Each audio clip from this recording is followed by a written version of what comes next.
같이 말씀 보겠습니다. 함께 나눌 말씀은 마태복음 9장 35절부터 38절까지고요.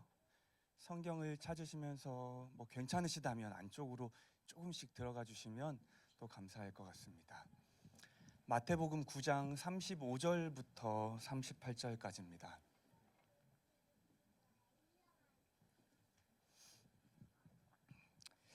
네, 찾으셨으면 저와 한 절씩 교독하고 마지막 38절은 저희가 한 목소리로 같이 읽어보겠습니다. 예수께서 모든 도시와 마을에 두루 다니사 그들의 회당에서 가르치시며 천국 복음을 전파하시며 모든 병과 모든 약한 것을 고치시니라. 무리를 보시고 불쌍히 여기시니 이는 그들이 목자 없는 양과 같이 고생하며 기진함이라. 이에 제자들에게 이르시되 추수할 것은 많되 일꾼이 적으니. 같이 읽겠습니다. 그러므로 추수하는 주인에게 청하여 추수한 일꾼들을 보내주소서 하라 하시니라. 아멘. 한 주 잘 보내셨습니까? 오늘은 좀 따뜻한 것 같은데요, 지난 한 주 되게 추웠던 날이었던 것 같습니다. 첫눈도 왔고 제 기억으로는 수요일은 정말 추웠던 하루가 아니었나 하는 생각이 듭니다. 근데 사실 제 주위를 둘러보면요, 이런 날씨보다 더 추운 삶을 살아가고 있는 사람이 꽤나 있어 보입니다. 누군가는 오늘의 삶에서 소망을 찾기 힘든 시간을 보내기도 하고요, 누군가는 이해되지 않는 지금의 삶이 언제쯤 정리되고 언제쯤 끝날까 하염없이 기다리고 있기도 하고요, 누군가는 힘듦과 괴로움의 시간이 한번 지나간다 싶었는데 또 다른 어려움이 찾아와서 힘겨워하고 있기도 합니다. 아마 그분들의 삶을 날씨로 표현한다면요, 지난주처럼 그렇게 추웠던 날이라 말할 수 있을 것 같습니다. 그분들 중에 한 사람이요, 저를 찾아와 지난주 이렇게 이야기를 했어요. 설교를 듣고요. 목사님, 이렇게 힘든데 어떻게 하나님을 기뻐할 수 있습니까? 목사님, 삶에 이렇게 괴로운데 어떻게 하나님을 기뻐해요? 약간은 따지듯이 저한테 이야기를 했어요. 그래서 제가 말했습니다. 내가 설교 안 했어. 명규 목사한테 물어봐. 나는 아무 말도 안 했다. 그리고 둘이 한참 더 이야기를 했거든요. 근데 그 친구가 다시 그러더라고요. 생각해보니까 자신이 하나님과 관계가 친밀했을 때는요, 삶에 크게 기쁠 일이 없었는데도 기뻤대요. 자신이 하나님과 되게 가까이 있는 그 시간을 누렸을 때는요, 오히려 삶에 힘듦이 찾아온 것 같은데도 그 안에 기쁨을 누렸던 적이 있었다고 말을 했습니다. 그래서 다시금 자신의 삶이 하나님과 그 친밀함을 누리게 해달라는 기도의 부탁으로 그 이야기를 끝냈었습니다. 요즘 여러분은 어떤 날씨, 어떤 계절을 살아가고 있습니까? 바라기는 우리 모두가 어떤 시간을 보내고 있더라도요, 우리 삶에서 하나님을 친밀하게 누림으로 그 하나님을, 또 오늘 우리의 삶을 마음껏 기뻐할 수 있기를 진심으로 축복합니다. 우리 삶에 살아계시는 그 하나님을요, 정말로 깊고 깊은 친밀함으로 누리심으로요, 비록 지금 내 삶에는 소망도 희망도 보이지 않고요, 비록 지금 내 삶은 여전히 힘듦과 어려움이 가득하겠지만, 그럼에도 불구하고 오늘의 내 삶을, 또 하나님을 마음껏 기뻐하며 이 겨울을 살아가실 수 있기를 진심으로 축복합니다. 오늘 우리가 나눌 본문은요, 지금까지 살펴봤던 마태복음이라는 성경의 흐름상 되게 중요한 위치에 있습니다. 우리가 오늘 읽었던 35절 그 구절은요, 사실 앞선 4장에 비슷한 구절이 한번 등장해요. 4장 23절을 보면 이렇게 기록되어 있거든요. 예수께서 온 갈릴리에 두루 다니사 그들의 회당에서 가르치시며 천국 복음을 전파하시며 백성 중에 모든 병과 모든 약한 것을 고치시니. 어떻습니까? 우리가 읽었던 35절과 거의 비슷하죠. 그래서 학자들은 이제 이런 구성을 우리가 들어봤던 말로 수미상관이라고 말을 해요. 되게 강조하고 싶은 단어나 구절이나 주제를 처음과 끝에 반복적으로 언급을 하는 거죠. 그래서 4장에서 먼저 이 구절이 언급된 이후로요, 오늘 우리가 살펴봤던 그 본문의 앞까지 어떤 일이 있었냐면요, 말 그대로 예수님이 가르치시고 전파하시고 고치시는 사역들이 계속해서 일어났습니다. 그 중에 우리가 알고 있는 산상수훈도 있어요. 제자들을 야트막한 산 앞에 모아두시고 하나님 나라에 대해서, 하나님 나라 백성의 삶에 대해서 가르치고 전파하셨던 이야기였습니다. 그리고 또 우리가 살펴봤던 것처럼 나병 환자를 고치시기도 했어요. 중풍병자를 고치시기도 했고 귀신 들린 자를 고치시기도 했어요. 여러 사람들의 병들, 아픔들을 고치시는 사역들이 있었습니다. 그래서 먼저 기록된 4장 23절에서는요. 예수님이 앞으로 이런 일을 행하실 거다. 그것을 강조하며 예고했다면 오늘 우리가 살펴보기 전까지의 이야기는요. 그 일을 어떻게 행하셨는지 구체적으로 다루고 있었습니다. 그리고 오늘 본문 9장 35절은요. 이제 예수께서 그 일을 이렇게 행하셨고 이제 그 행하심을 다시 한번 강조하시고 다른 이야기로 넘어가는 그 전환점에 서 있는 게 바로 우리가 읽었던 9장 35절부터의 이야기라는 거예요. 그래서 이제 우리가 살펴볼 이 이야기는 새로운 이야기가 시작돼요. 그러니까 새로운 주제의 이야기를 예수님이 시작하는 본문이라는 겁니다. 다시 35절을 보면요. 여전히 예수님은 모든 도시와 모든 마을을 다니시며 가르치고 전파하고 고치는 사역을 행하고 있다 기록하고 있습니다. 그리고 그 일을 행하시던 중에요. 지금 당신 앞에 모여있는 무리들을 바라보게 되신 거예요. 여기서 무리라고 표현하고 있는 자들은요. 예수의 곁을 따라는 다니고 있는데 제자들과는 좀 다른 사람들을 의미하는 거예요. 그래서 아직 예수가 누군지 잘 모르는 자들이요. 예수가 어떤 존재인지 또 무엇을 위해 이 땅에 오셨는지 그래서 그가 말하고 있는 하나님 나라는 뭔지 또 내가 그 나라를 어떻게 얻고 누릴 수 있는지 이런 것들에 대해서는 깨달음과 이해함이 없는 자들을 말하는 거예요. 그저 지금까지 예수께서 이 땅에서 보이셨던 그 이적과 기적이 신기했던 거죠. 그저 지금 수많은 사람들의 피로를 채우셨던 그 예수라는 존재의 특별함이 신기했던 거예요. 그래서 혹시라도 내 삶에 그런 것을 누릴까 봐, 혹시라도 나도 예수의 특별한 그 이적과 기적을 경험하게 될까 봐 그렇게 예수의 주위를 맴돌고 있는 게 바로 이 무리라는 사람들이라는 거예요. 그리고 그런 무리를 보시고 예수님은 불쌍히 여기셨다 말하고 있습니다. 최근 여러분은 삶에서 누군가를 불쌍히 여겼던 적이 있습니까?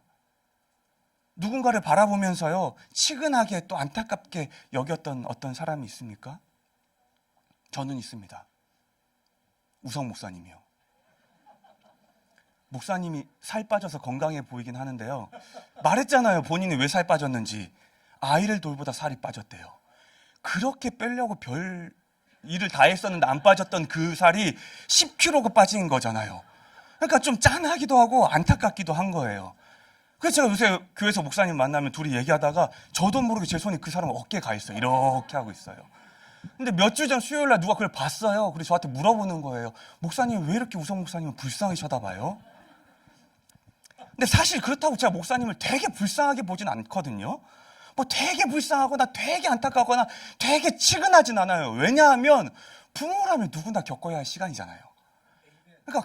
그러니까요. 그저 형으로 조금 편했으면 좋겠다 동생이 이 정도 마음이에요. 사실 지금 오늘 휴가를 왔거든요. 솔직히 말하면 조금 통쾌함도 있긴 해요.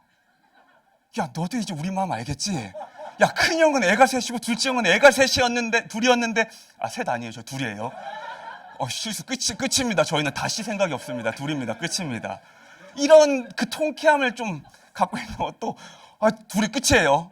이거 주워 담아야 되는 끝입니다. 다시 생각하기 쉽습니다. 아무튼 그게 우성 목사님 바라본 저의 마음 정도였던 것 같아요. 그러면 오늘 본문에서 말하고 있는 이 마음이요. 예수님이 무리를 보고 불쌍히 여기셨다는 그 마음. 그것도 이런 종류의 마음이었을까요? 이 구절의 영어 성경은요, 이 표현을 컴패션이라는 단어로 기록하고 있습니다. 우리말로 바꿔보면 연민, 동정 이런 의미의 단어일 거예요. 근데 사실 원문을 보면요, 이게 헬라어로 말도 되게 어려워요. 스플랑크 니조마이라는 단어를 쓰고 있어요. 근데 이 단어 역시 동일하게 누군가를 불쌍히 여기고 불쌍히 바라본다는 의미를 가지고 있거든요. 근데 지금까지 언급했던 컴패션이나 동정이나 연민이나 이런 단어들, 이런 말들보다요, 그 의미가 훨씬 더 깊고 훨씬 더 무거워요. 그래서 이 단어가 가지고 있는 의미는요, 우선 동일해요. 누군가를 불쌍히 여기는 게 맞아요. 그런데 그 마음이 마치 내 안에 창자가 끊어지듯이, 마치 내 안에 있는 장기들이 온통 뒤틀려 있는 것처럼 그렇게 엄청난 고통과 괴로움과 아픔을 수반하고 있는 마음이라는 거예요. 그래서 무리를 바라보시고 지금 예수께서 불쌍히 여기셨다. 이 예수의 마음은요, 그저 누군가를 향한 치근한 마음, 불쌍한 마음, 연민의 마음, 이런 가벼운 동정의 마음이 아니라요, 정말로 창자가 끊어지는 듯한, 정말로 장기가 뒤틀리는 듯한, 그렇게 아프고 고통스럽고 괴롭고 절절하고 간절한 그런 걸 가득 담아낸 마음이라는 거예요. 그리고 이 단어는요, 신약에서 사용될 때 오로지 딱 두 가지 종류에서만 사용이 됩니다.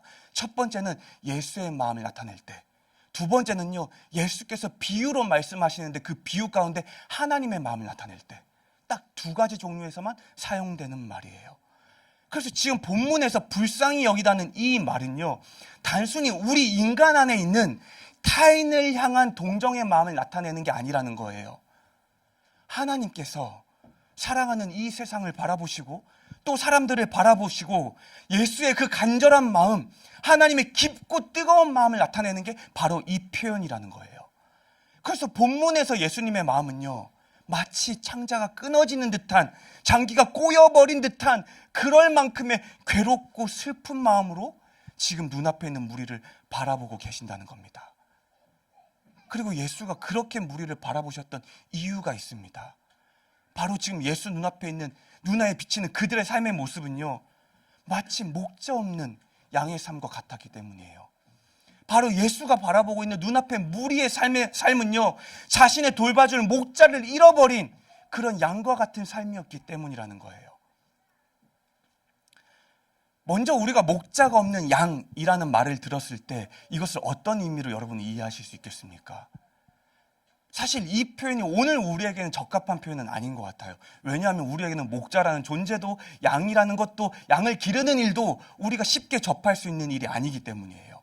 근데 당시에 예수님의 이 말을 듣던 사람들은요, 이 표현이 어떤 의미인지 너무나도 분명하게 잘 알고 있었다는 거죠. 그래서 우리도 잘 이해해 보기 위해서는요, 먼저 양이라는 동물에 관한 이해함이 좀 필요할 겁니다. 설교 때 이미 몇 번 나눈 적이 있는데요, 양은 이런 특성을 가지고 있어요. 첫 번째는요, 그들은 스스로를 지킬 수 있는 어떤 힘도 어떤 능력도 없는 존재들이에요. 그래서 그들의 삶에서 목자가 사라진다면요, 자신을 향해 다가오는 수많은 위협들로부터 스스로 피할 수 없게 된다는 거예요. 그래서 삶에서 마주하는 수많은 위협과 공격들로부터 끝끝내 다 당할 수밖에 없다는 거예요. 두 번째로 양은요, 스스로 그의 능력으로 먹을 것을 찾아내지 못한다는 거예요. 일단 시력이 좋지 않아요. 그러니까 길도 잘 찾지 못해요. 그래서 어디로 가야 푸른 풀밭이 있는지, 쉴만한 물가가 있는지 자신의 힘과 능력으로는 도무지 찾을 수 없는 게 양이었다는 거예요. 세 번째로 이 양은요, 겁이 되게 많아요. 그래서 무리와 함께 이동 중에 딴짓하다가 혼자 이탈되면요, 가까이에 무리가 있음에도 불구하고 찾아가질 못해요. 그냥 겁이 나서 그 자리에 서서 울고만 있는 게, 아무것도 하지 못하고 울고만 있는 게 바로 이 양이라는 동물의 특성이래요. 그래서 양에게 있어서 목자라는 것은요, 그들의 삶에 반드시 필요한 필수적인 존재였다는 거예요. 목자가 있으면 양의 삶이 조금 더 나아지고 말고의 문제가 아니라요, 목자가 없으면 그들은 결코 홀로 살아갈 수 없는 존재가 되어버린다는 거예요. 사방에서 끊임없이 찾아오는 위협들에 계속해서 노출될 수밖에 없고요, 그 위협으로부터 스스로 벗어날 수 있는 힘이 없기 때문에 결국에는 그것으로부터 괴로움과 고통을 당할 수밖에 없다는 거예요. 또 어디에 가서 무엇을 먹고 마셔야 할지 도무지 자신의 힘으로 찾아낼 수가 없기 때문에요, 목자가 없다면 결국은 굶주려서 죽을 수밖에 없는 게 바로 이 양이라는 거예요. 그래서 목자가 없는 양의 삶은요, 매일의 삶에서 가득한 두려움으로 어디로 가야 하는지도 모른 채로요, 제대로 먹지도 마시지도 못하고요, 매 순간 끊임없이 다가오는 위협 앞에 힘없이 당하고 또 당하기만 하면서요, 마침내 그렇게 살아가다가 비참하게 죽을 수밖에 없는 삶의 모습이라는 거죠. 그래서 이런 무리를 보고요, 그 이후에 마태는 이렇게도 말을 하고 있습니다. 고생과 기진한 상태라고요. 여기서 말하는 고생이라는 것은요, 이런 삶 때문에 지치고 무너져버린 비참한 삶을 표현하는 거고요, 기진한 삶이라는 것은요, 다른 구절에서 보면 이것은 시체를 표현했던 말이에요. 그래서 지금 예수가 눈앞에 있는 무리들, 그들을 바라보고 있는 예수의 시선, 예수의 마음을 정리해 보면요, 마치 목자 없는 양이 포식자의 공격에 속수무책으로 당해서요. 또 목자 없는 양이 길을 찾지 못해서 가시덤불 같은 곳을 헤매다가 온몸이 찔리고 또 찔려서요. 그렇게 온통 상처 입은 채로요. 그렇게 먹지도 마시지도 못하고 굶주린 채로요. 그래서 이제 길거리에 내버려진 시체처럼요. 눈앞에 있는 무리의 삶이 예수의 눈에는 그렇게 비춰지고 보여졌다는 거예요. 그리고 예수는 그 무리를 보고 불쌍히 여기셨다 말하고 있는 겁니다. 우리가 짐작할 수 있듯이요, 지금 이들의 삶에 필요한 목자는요, 바로 눈앞에 계시는 예수를 말하는 겁니다. 그들에게 어디가 푸른 불밭이고 실만한 물가인지를 가르쳐주고 인도할 수 있는 존재예요. 그들의 삶의 수많은 위협과 공격으로부터 안전하게 지켜주고 보호할 수 있는 존재예요. 그래서 마침내 그들에게 하나님 나라를 전하고 그 하나님 나라로 인도해 줄 수 있는 존재예요. 그 예수가 바로 지금 무리의 삶에 필요한 목자였던 거예요. 그런데 지금껏 그들의 삶에는 이 예수가 없었던 거죠.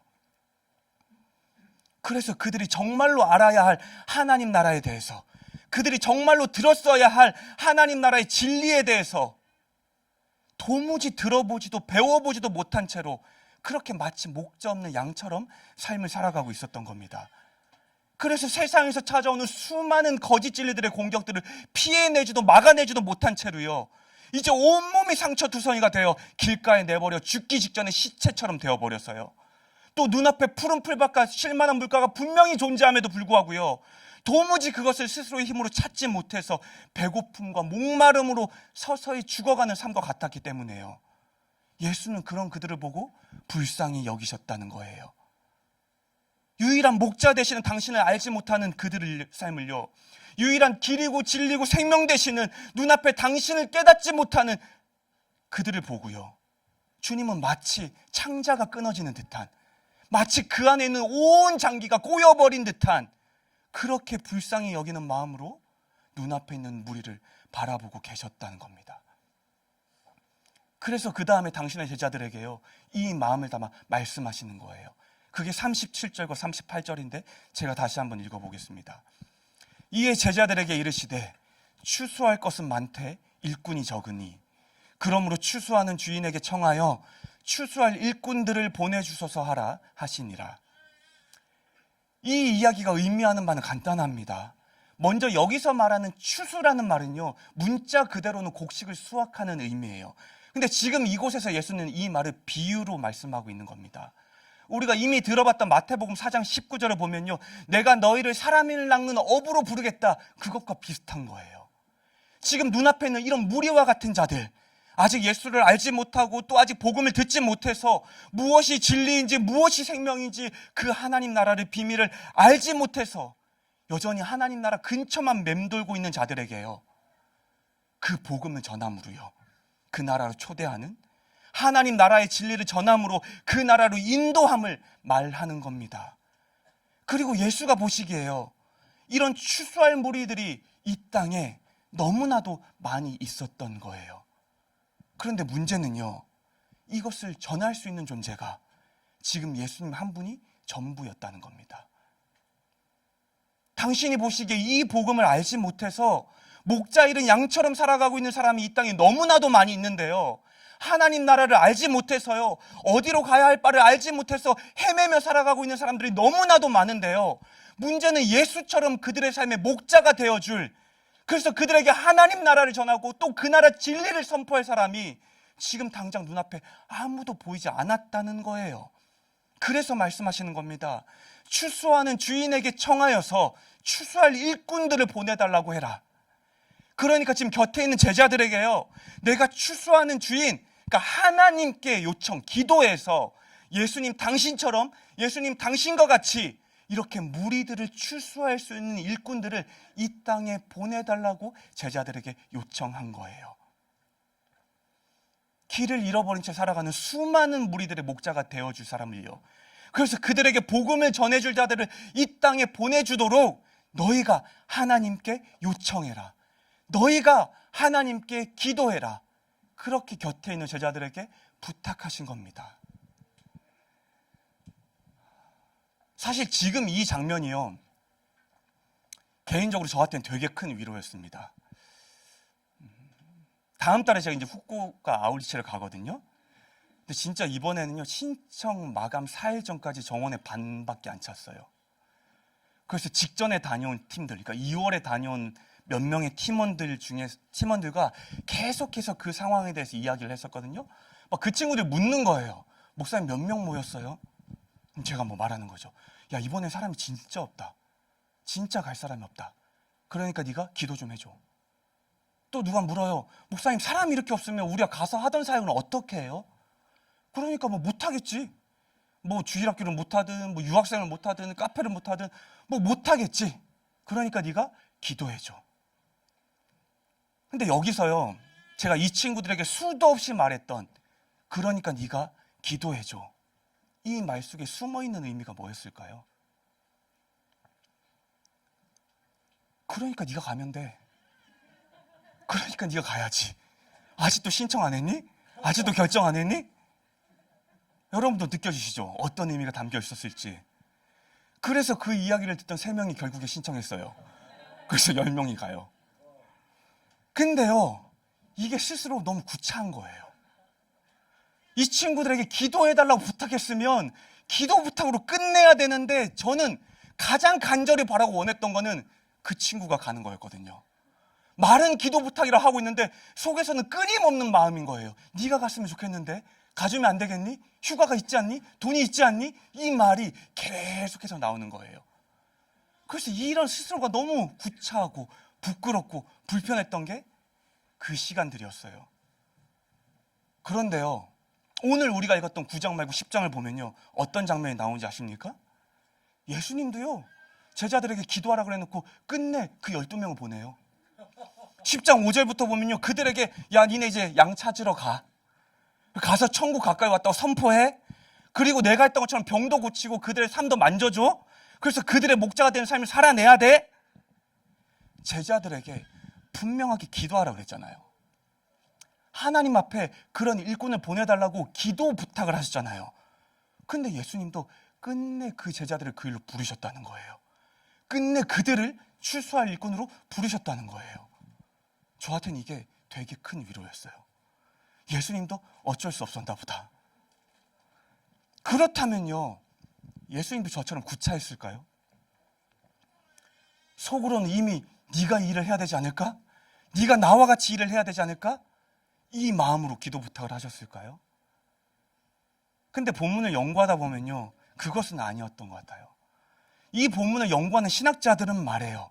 여기서 예수께서 제자들에게 기도를 명하시고 부탁하셨던 이유는요, 그들이 이제 본격적으로 선교 사역에 참여시키기 위함이었대요. 그리고 그 사역에 참여하는 방법이 크게 2가지였다고 합니다. 첫 번째는요, 그 사역을 위해 기도하는 것. 2번째가 그들이 예수와 함께 그 사역을 감당하는 것. 사실 우리가 아는 것처럼 우리가 읽고 있는 마태복음이나 성경의 제일 마지막 장, 마지막 절에는요, 예수님의 이런 말씀으로 이 이야기가 끝이 납니다. 너희는 가서 모든 민족을 제자로 삼아 아버지와 아들과 성령의 이름으로 세례를 베풀고 내가 너희에게 분부한 모든 것을 가르쳐 지키게 하라. 오늘 본문에서보다요, 훨씬 더 분명하고 훨씬 더 명확하게 제자들의 해야 할 선교 사역, 그들의 선교적인 삶에 대해 말씀하고 있습니다. 그렇다면 왜 오늘 본문에서는 그렇게 말씀하지 않았을까요? 왜 이들에게 굳이 기도하라는 말씀만 하셨을까 생각해 봤을 때는요, 아마도 그들이 이 기도하는 시간을 통해서 한 가지가 준비되어야 된다 여기셨던 것 같아요. 그 한 가지가 바로 예수의 마음인 거죠. 무리를 보고 불쌍히 여기셨던 예수님의 그 마음이요. 무리를 보고요, 창자가 끊어지는 듯한, 온몸이 뒤틀리는 듯한 그런 고통과 그런 괴로움, 그런 안타까움, 그런 간절한 예수님의 마음을요, 그들이 기도 가운데 먼저 준비되기를 바라셨던 것 같습니다. 예수의 제자들은요, 처음 예수의 부름을 받을 때부터 선교적인 삶을 살아가도록 부른 존재들이었습니다. 그리고 그 삶을 살아내기 위해서는요, 다른 어떤 것보다 중요했던 것이요, 다른 어떤 것보다 그들 안에 필요했던 것은요, 바로 이 예수의 마음을 그들 또한 품는 것이었을 거예요. 왜냐하면 그 마음이 그들 안에 있어야지만요, 예수의 마음이 그 안을 가득 채워야지만요, 마침내 그들 또한 예수가 행하셨던 것처럼 그 길을 걸어갈 수 있다 여기셨기 때문인 거죠. 그리고 오늘 예수의 제자로 살아가는 우리의 삶 또한 동일한 예수의 부르심을 안고 살아가는 삶인 줄로 믿습니다. 우리 또한 세상에 있는 수많은 무리들의 목자가 되어야 할 삶인 거죠. 예수를 알지 못하는 자들에게요, 하나님 나라를 깨닫지 못하고 있는 자들에게요, 그래서 마치 목자 잃은 양과 같이 살아가는 자들에게요, 우리 또한 그들의 삶의 목자가 되어서요, 하나님 나라를 전하고 또 그 나라로 그들의 삶을 인도해야 될 삶이라는 거예요. 왜냐하면 우리도 예수의 제자니까요. 왜냐하면요, 우리 또한 그 부르심을 받은 자들이니까요. 그렇다면요, 이 부르심 앞에 여러분의 삶은 어떻습니까? 오늘 우리는 이 부르심에 합당한 삶을 살아가고 있습니까? 그래서 어딘가에서 하나님을 알지 못하는 자들에게 열심히 하나님을 전하고 계십니까? 어딘가에서 뜨겁게 하나님 나라를 전파하며 살아가고 계십니까? 어딘가에서 목자 있는 양들을 찾아서 그들에게 하나님의 마음을 나눠주고 계십니까? 만약에 우리에게 맡겨진 이 삶을 살아내지 못하고 있다면요, 그 이유는 무엇입니까? 제자훈련이라는 걸 하면요, 2학기 4과에 교회라는 제목으로 나누게 되는데요, 그때는 이런 내용을 배웁니다. 교회가 이 땅에 존재하는 이유는 세상에 하나님을 전하기 위해서입니다. 그래서 교회된 우리가 세상에 하나님을 전해야 합니다. 그리고 저는 이 과를 할 때 늘 마지막에 이런 과제를 내어줘요. 각자 한 사람씩을 정해보라 그래요. 하나님 알지 못하는. 그리고 그 사람에게 문자든 카톡이든 전화든 뭐든 상관이 없으니까 제자반 과제를 핑계로 연락을 한 번씩 해보라고 말을 합니다. 그런데요, 거의 대부분 이 과제를 힘들어해요. 거의 대부분 이 과제를 하는 걸 되게 불편해합니다. 누군가는 하나님을 알지 못하는 사람에게 하나님 이야기를 나누는 그 자체가 너무 불편하기도 하다 말해주기도 하고요. 또 누군가는 내가 그 이야기를 하는 게 너무 부끄러워서 못하겠다 말을 하기도 합니다. 또 누군가는 상대가 이런 이야기에 어떻게 반응할지 몰라서 나는 못하겠다 말하기도 하고요. 또 누군가는 괜히 이 이야기를 해가지고 좋았던 관계가 서먹해질까 봐 못하겠다 말하기도 합니다. 여러 가지 개인의 힘듦과 불편 때문에요, 어쨌든 이 과제를 하는 게 너무 힘들다고 말을 해요. 그리고 정말로 거의 다 안 해와요. 과제인데, 저 목사인데. 그리고 사실 저도 마찬가지긴 합니다. 저도 목사지만 이런 게 불편해요. 가급적이면 이런 상황이 있으면 피하고 싶어요. 어지간하면 그냥 모른 척하고 싶어요. 제 성격을 핑계대기도 하고요, 상대를 배려한다는 합리화를 하기도 해요. 근데 정말로 솔직히 제 안을 제가 들여다보고 또 들여다보면요, 지금까지 말했던 이 모든 것들은 그저 다 핑계일 뿐이고요, 제 안에 가장 부족한 한 가지는요, 바로 예수의 그 마음이 제 안에 없다는 거예요. 하나님을 알지 못하는 그들을 보고 창자가 끊어지는 듯한 고통을 느꼈던 그 마음이요, 하나님의 나라를 누리지 못하는 그들을 보시고 정말로 장기가 뒤틀리는 듯한 아픔과 괴로움을 느끼셨던 그 마음이요, 무리를 보고 불쌍히 여기셨던 가장 중요한 예수의 그 마음이 제 안에 없었다는 거죠. 그래서 제 삶에서 누군가에게 하나님을 전하는 일 앞에는요, 언제나 그 일을 행하지 못할 수많은 이유들만 존재했을 뿐이에요. 언제나 내가 그 일을 행할 수 없는 마땅한 합리적인 이유들만 존재했을 뿐이에요. 여러분은 어떠십니까? 사랑하는 성도 여러분, 사랑하는 예수의 제자이신 여러분, 오늘 우리의 삶 또한 하나님의 나라를 전하기 위해 부름받은 삶이심을 믿으십니까? 오늘 우리의 삶 또한 주를 알지 못하는 자에게 주를 전하고, 하나님의 나라를 보지 못하는 자에게 하나님 나라를 보여주고, 하나님 나라를 누리지 못하는 자에게 그 나라를 누리게 해주는 목자를 잃어버린 자들의 삶에 목자가 되어줘야 할 삶임을 여러분은 믿으십니까? 그렇다면요, 그래서 우리가 이 부르심을 감당하며 살아가길 원한다면요, 그래서 우리가 이 부르심에 합당한 삶을 살아가길 원한다면요, 그래서 우리가 제자로 선생된 예수의 삶을 따라가길 원한다면요, 오늘 이 시간 우리가 가장 간절히 구해야 할 하나는요, 바로 예수님의 그 마음일 겁니다. 무리를 불쌍히 여기셨던 그 마음이요, 예수의 그 마음이 우리 안에 회복될 때요, 예수의 그 마음이 우리 안을 채울 때에 마침내 우리 또한 이 부르심에 합당한 삶을 살아가게 될 줄 믿습니다. 마침내 우리 또한 예수가 그러셨던 것처럼 이 땅에 하나님 나라를 전하고 누군가를 하나님 나라를 초대하고 누군가의 삶의 목자가 되어주는 삶을 살아낼 줄로 믿습니다. 같이 찬양하고 기도할 때 우리가 그 마음을 주 앞에 구했으면 좋겠습니다.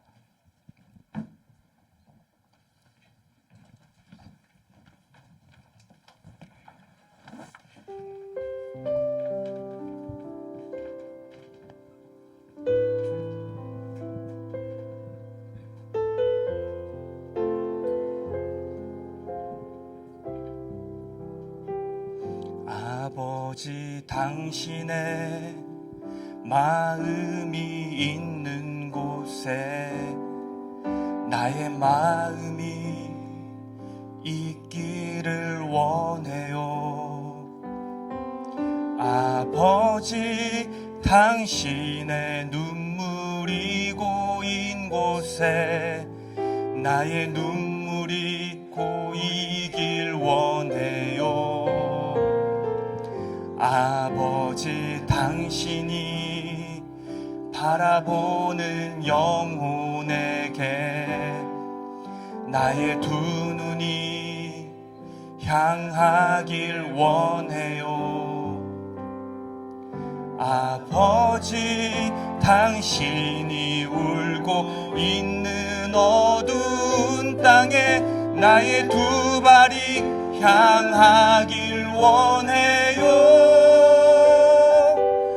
나의 마음이 아버지의 마음 알아. 내 모든 뜻 아버지의 뜻이 될 수 있기를 나의 온 몸이 아버지의 마음 알아. 내 모든 삶 당신의 삶 되기를. 다시 한번 처음부터 찬양하겠습니다. 아버지, 당신의 마음이 있는 곳에 나의 마음이 있기를 원해요.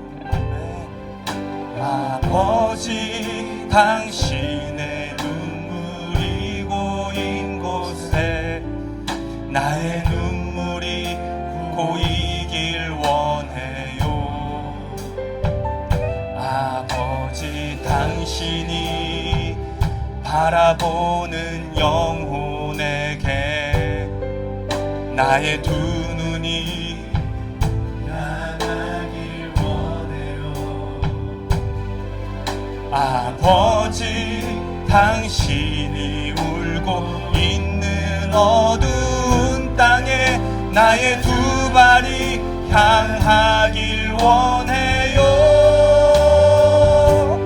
나의 마음이 아버지의 마음 알아. 내 모든 뜻 아버지의 뜻이 될 수 있기를 나의 온 몸이 아버지의 마음 알아. 내 모든 삶 당신의 삶 되기를. 나의 마음이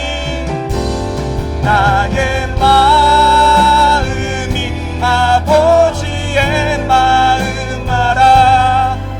내 모든 뜻 아버지의 뜻이 될 수 있기를 나의 온 몸이 아버지의 마음 알아. 내 모든 삶 당신의 삶 되기를.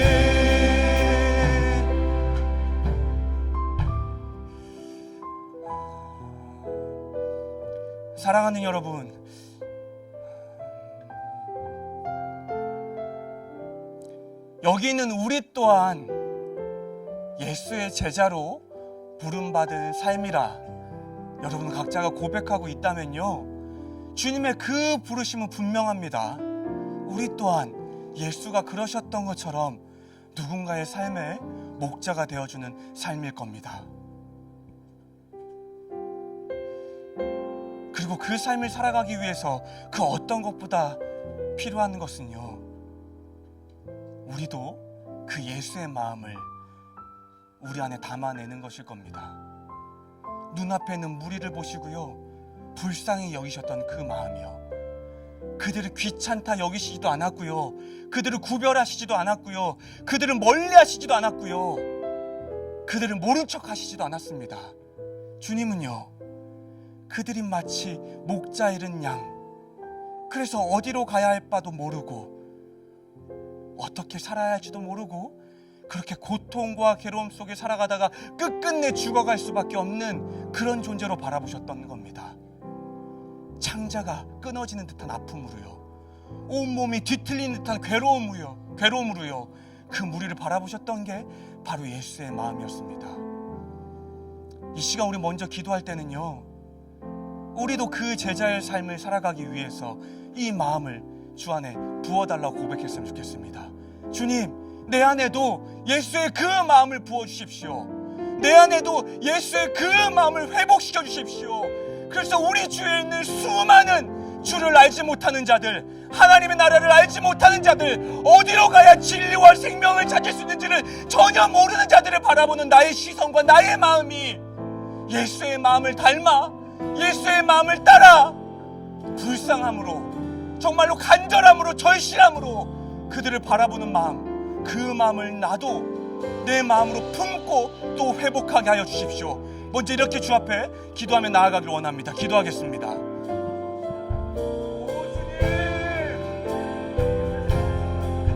주님이 나를 제자로 부르셨습니다.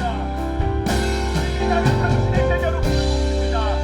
그리고 저에게도 그 제자들에게 명하셨던 것처럼 누군가의 삶을 향해 나아가라고, 누군가의 삶을 향해 나아가 그들을 만지고 그들과 함께 살아가라고, 그리고 마칠 때 그들에게 하나님 나라와 그 나라의 복음과 진리와 생명을 선포하고 그들의 눈에 뵙도록 네가 인도하라고, 그 명령을 우리 가운데 주시는 다시 한번 고백합니다. 하지만 제 삶은 너무나를 삶을 마다마다 끊임없이 핑계하고 또 핑계하고 있습니다. 주님, 이 시간 주 앞에 구하길 원하는 제 삶에 주님의 이 마음이 회복되길 원합니다. 우리를 보고 불쌍히 여기셨다, 그렇게 말했던 주님의 이 마음, 정말로 그들을 향한 절절한 주님의 마음, 그들을 향한 간절한 주님의 마음, 그들을 향한 고통과 괴로움을 가득한 마음, 그들을 위해 무언가라도 하셨던 주님의 마음, 그래서 마침내 십자가에 달리셨던 주님의 그 마음, 그 마음이 저에게도 회복되길 원합니다.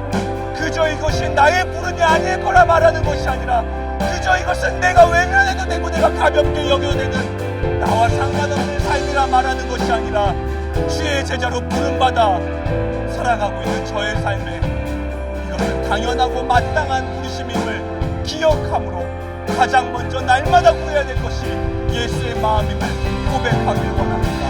오 주님, 오 주님, 오 주님, 오 주님, 아멘.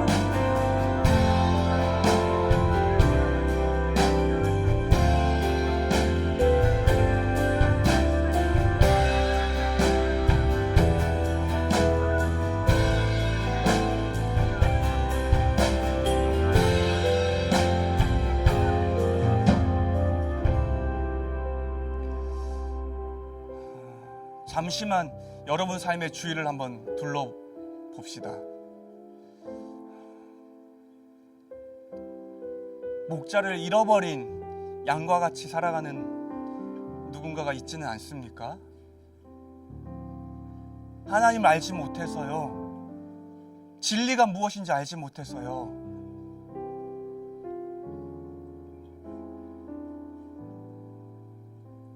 그렇게 세상에 가득 담기고 또 담겨서 세상에 주는 수많은 위협과 고통들에 끊임없이 노출되어 그렇게 살아가고 있는 누군가가 있지는 않습니까? 저 사람의 삶에 복음이 들어가면 참 좋겠는데, 저 사람이 하나님을 안다면 삶이 정말로 괜찮아질 것 같은데, 그렇게 생각되는 누군가가 있지는 않습니까?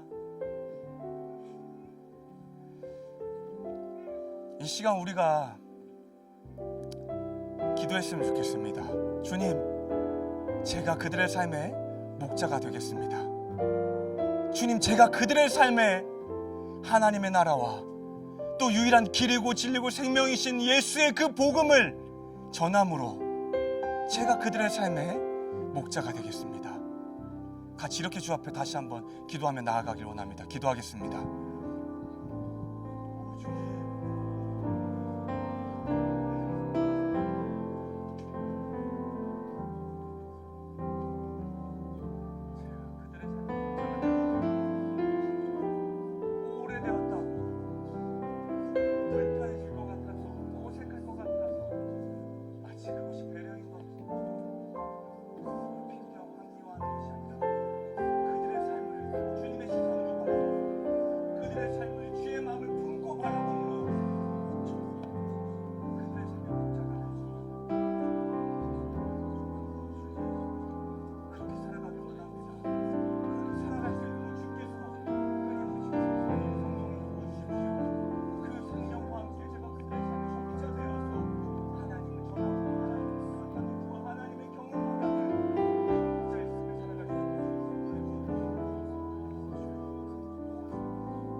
사랑의 주님, 여기 모인 우리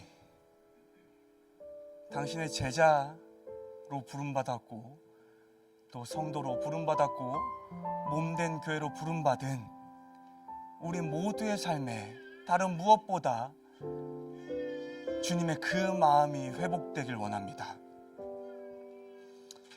눈앞에 있는 수많은 무리들을 불쌍히 여기심으로 바라보셨던 주님의 그 마음이 여기 있는 우리 한 사람 한 사람 마음에 각자의 삶에 다시금 뜨겁게 회복되길 원합니다.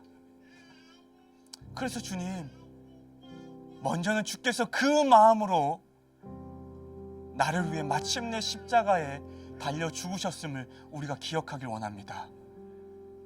그리고 그 죽음으로 우리가 생명을 누렸고 하나님 나라를 누리고 있음을 기억함으로 우리 또한 예수의 마음을 날마다 구하고 또 구해서 우리 주위에 있는 수많은 자들을 위해 나아가는 삶을 살아갈 수 있도록 주님 인도하여 주십시오. 여전히 제 안에는 끊임없이 그러지 않아야 할 마땅한 이유와 핑계들이 존재하겠지만